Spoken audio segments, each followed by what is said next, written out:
Porte-parole du gouvernement, c'était cet après-midi à 13 heures sur nos antennes. Voyons à présent les contours politiques et géopolitiques de cette décision de retrait de la CEDEAO. Nous sommes allés à la rencontre d'un spécialiste en géopolitique pour en savoir davantage. Explication dans ce reportage signé Youssouf Diakité. Ce dimanche 28 janvier 2024 restera une date mémorable pour les peuples maliens, nigériens et burkinabés.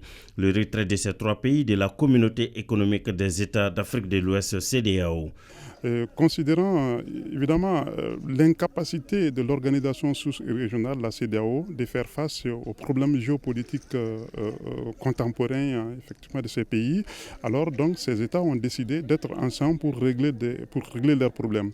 Le droit international leur autorise ça. L'article 52, 53, 54 de la Charte des Nations Unies, notamment chapitre 8, autorise les États de s'organiser pour faire face à leurs problèmes. Alors c'est ce qui se passe ici. Avec la création de l'Alliance, ces deux États ont décidé d'aller ensemble pour faire face aux problèmes qui leur sont contemporains. Cette décision des trois États s'inscrit dans une logique de restauration de la souveraineté, de la dignité et de l'honneur des peuples concernés. La volonté de ces trois États, c'est de stabiliser d'abord les territoires minés par des conflits armés de tout genre et ensuite passer vraiment vers des élections paisibles.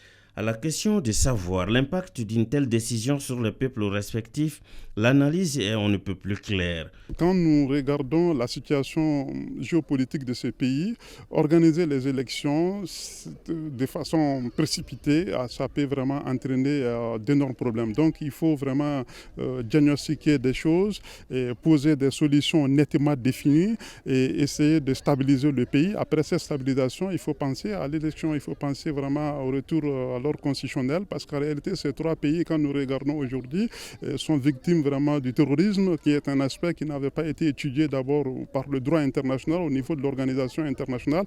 Et ces nouveaux acteurs sur les terrains qui posent d'énormes problèmes, il faut vraiment trouver vraiment des solutions à ce niveau, aux questions de terrorisme, aux questions de conflits, et ensuite penser aux élections.